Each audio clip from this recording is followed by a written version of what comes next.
आज हम भाषा की सबसे छोटी इकाई वर्ण के बारे में पढ़ेंगे। हिंदी भाषा की जो व्यवस्था है, हिंदी भाषा की जो वर्णमाला है, उसमें 52 वर्ण होते हैं और यह 52 वर्ण मिलकर हिंदी भाषा की वर्णमाला को बनाते हैं।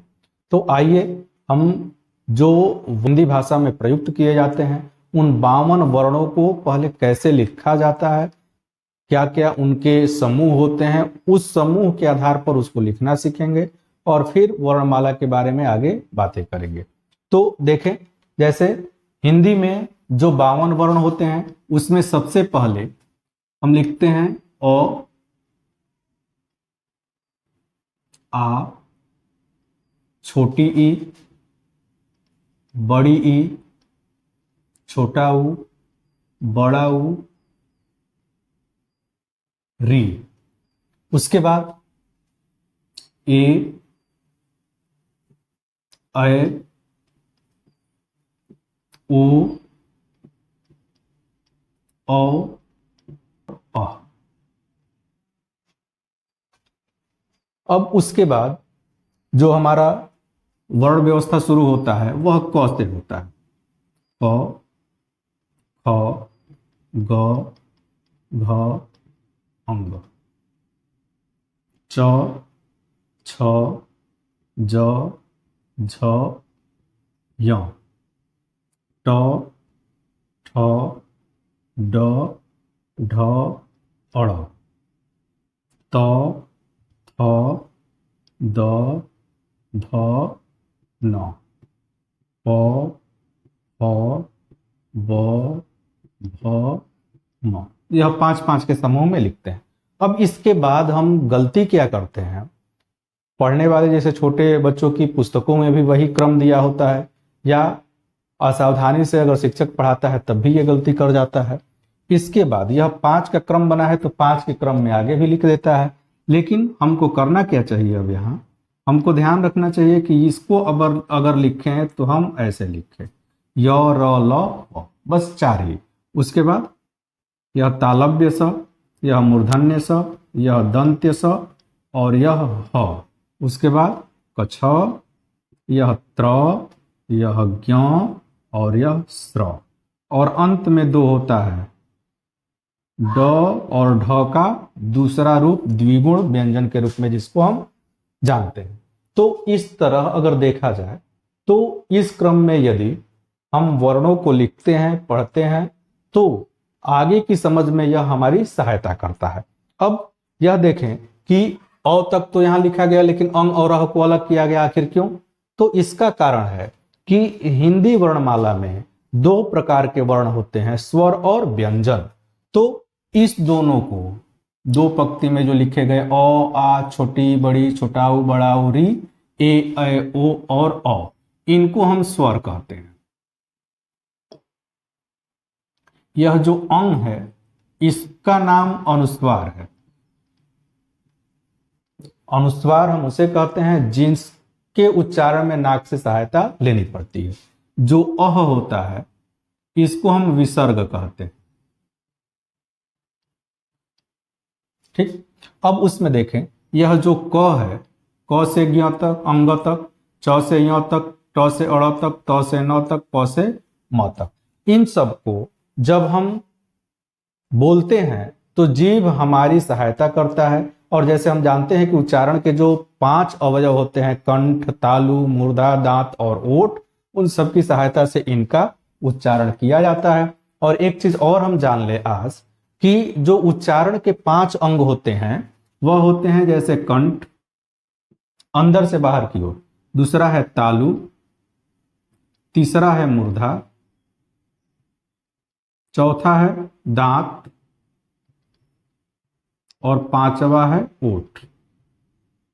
यह 5 उच्चारण के स्थान है और जीभ इसकी सहायता करता है और इनकी सहायता से वर्णों का उच्चारण किया जाता है।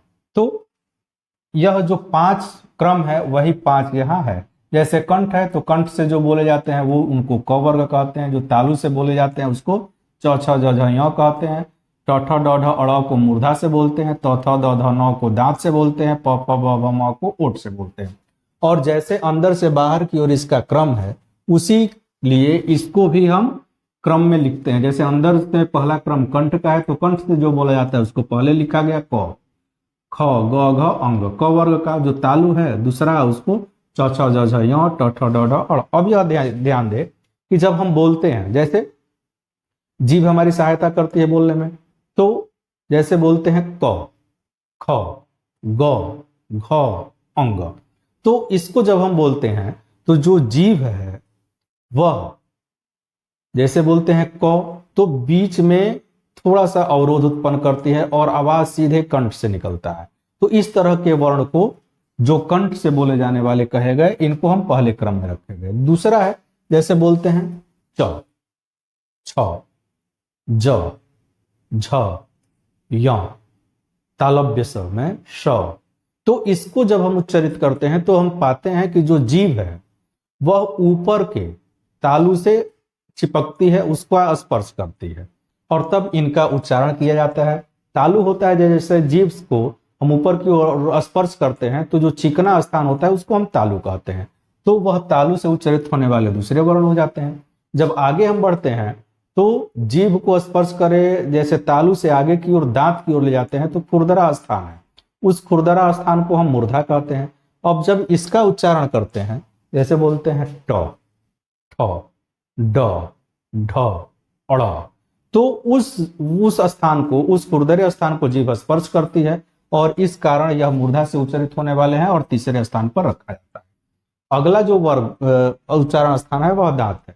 और बोलते हैं जैसे इन वर्णों को, जैसे त, थ, द, ध, न, तो इस स्थिति में आप देखते हैं कि जो जीभ है वह दांत को स्पर्श करती है, तब इसका उच्चारण होता है और यह चौथे नंबर पर इसको लिखा जाता है।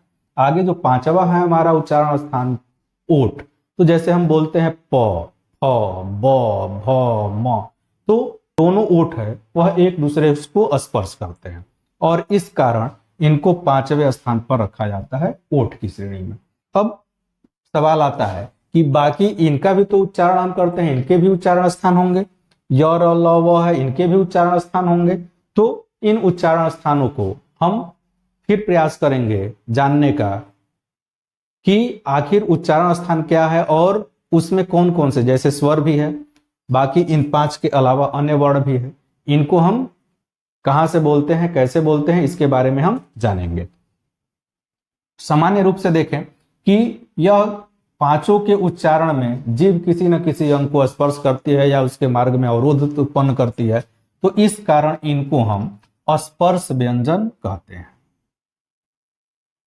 स्पर्श का मतलब छूना होता है।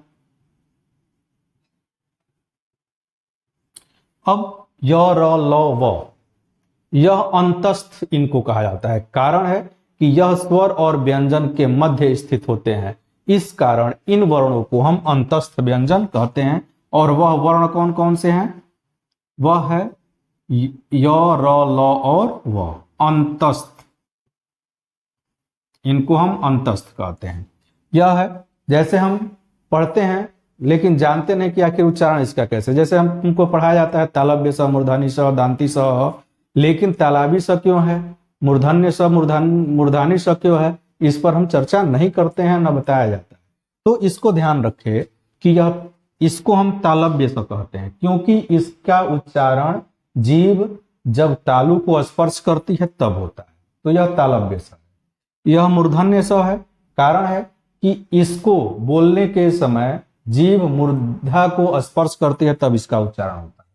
और यह दंत्य स है क्योंकि इसके उच्चारण के समय जीभ दांत को स्पर्श करती है, इसलिए इसको दंत्य स कहा जाता है। ह का उच्चारण कंठ से होता है, कंठ में भी एक काकल्य होता है या कोमल कंठ होता है, तो कोमल कंठ से ह का उच्चारण किया जाता है। इसको हम आगे समझेंगे, जानेंगे, इसको विशद रूप से हम चर्चा करेंगे अगर जरूरत होगी, आप चाहेंगे तो इस तरह यह हमारा ह तक व्यंजन हुआ। उसके बाद छ, त्र, ज्ञ और स्र, यह चार वर्ण है। अब इसमें आप थोड़ा सा ध्यान देंगे, थोड़ी सी सावधानी बरतेंगे। जैसे यह कछ, इसको हम पढ़ते हैं तो यह संयुक्त व्यंजन यह कहे जाते हैं और इसको हम ऊष्म व्यंजन कहते हैं। थोड़ा सा उष्म व्यंजन, क्योंकि इसके उच्चारण में मुख से बहुत सारी गर्म हवा निकलती है। तो अब यह जो संयुक्त व्यंजन है, यह संयुक्त व्यंजन क्यों है, इसके बारे में हम थोड़ी सी जानकारी इकट्ठा करें। तो यह संयुक्त व्यंजन इसलिए है क्योंकि यह दो वर्णों के मिलने से बने हैं। यह क और मूर्धन्य स के मिलने से बने होते हैं। तो ये या तो आप ऐसे इसको समझे या इसको थोड़ा सा आगे और आप करें तो यह होगा क मूर्धन्य स और अ। या तो इसको आप लिखे या तो इसको लिखे, दोनों सही है। उसके बाद है त्र। त्र देखें तो यह है त और र के मिलने से बना है। आगे ध्यान दें, इसको थोड़ा सा और तोड़े तो यह त हो जाएगा, यह र हो जाएगा और फिर अ हो जाएगा। आगे है जो ज्ञ है, यह ज्ञ भी दो वर्णों के मिलने से बने हैं। कौन कौन सा वर्ण है यह, ज और य। ज और य के मिलने से यह बने हैं और इनको हम ज्ञ कहते हैं।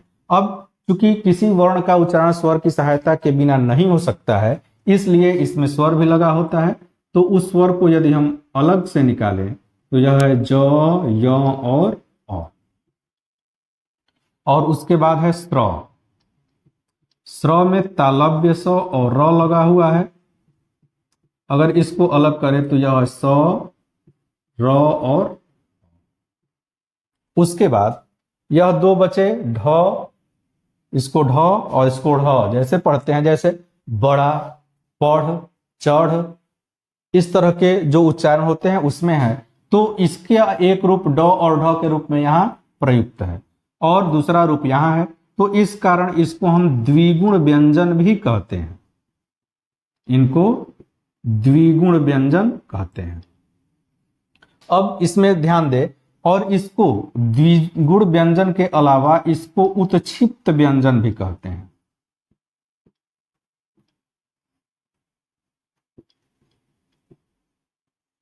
उत्क्षिप्त व्यंजन क्या होता है, जब किसी वर्ण को हम बोलते हैं तो हमारी जीभ तेजी से ऊपर उठकर तेजी से जब नीचे गिर जाती है तो उस वर्ण को, उस चीज को हम उत्क्षिप्त कहते हैं। तो इसके उच्चारण में जैसे हम करते हैं पढ़, बढ़, तो इस स्थिति में होता है कि जीभ हमारी ऊपर उठती है और तेजी से नीचे गिर जाती है। तो इस तरह के वर्णों को हम उत्क्षिप्त व्यंजन कहते हैं, या दो गुण के कारण, माने दो रूप में यह उपस्थित है इसलिए द्विगुण व्यंजन भी कहते हैं। तो यह हमारी वर्णमाला की व्यवस्था है। अब यह तो अ, आ, छोटी, बड़ी, छोटा, उ, बड़ा, उ, री, ए, ओ, औ, यह स्वर हो गया। यह दो अंग और अ, एक अनुस्वार हो गया, एक विसर्ग हो गया।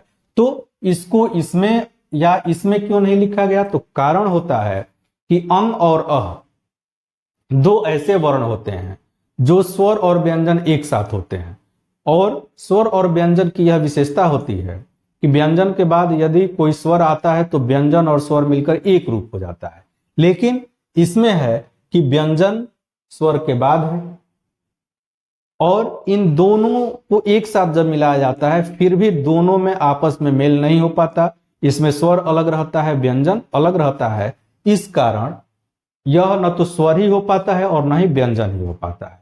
यह दोनों की स्थिति से भिन्न होता है। यह न तो स्वर है और न ही व्यंजन। इस कारण अंग और अ जो अनुस्वार और विसर्ग है, इसको एक नाम दिया गया अयोगवाह। मतलब कि अ का मतलब नहीं होता है, योग माने जोड़ होता है, वाह माने चलना, साथ रहना, वहन करना, ऐसा होता है। तो इन दो इसमें भी दो वर्ण है, स्वर और व्यंजन, दोनों में योग नहीं होता, लेकिन उसके बावजूद भी दोनों साथ साथ होते हैं। इस कारण इनको हम अयोगवाह कहते हैं। तो यदि हम थोड़ी सी सावधानी रखें और सिस्टम से अपने बच्चों को पढ़ाते हैं, सिस्टम से उनको समझाते हैं, जो चीज जहां होनी चाहिए उस चीज को यदि वहीं पर रखकर उनको बताया जाए तो उनको सीखने में आसानी होगी। वह जहां भी पढ़ेंगे, जैसे भी पढ़ेंगे, वे उनमें थोड़ा भी संशय उत्पन्न नहीं होगा और जो चीज जिस तरह सीखनी चाहिए वह उनका सीखना होगा और अस्थायी रूप से सीखना होगा।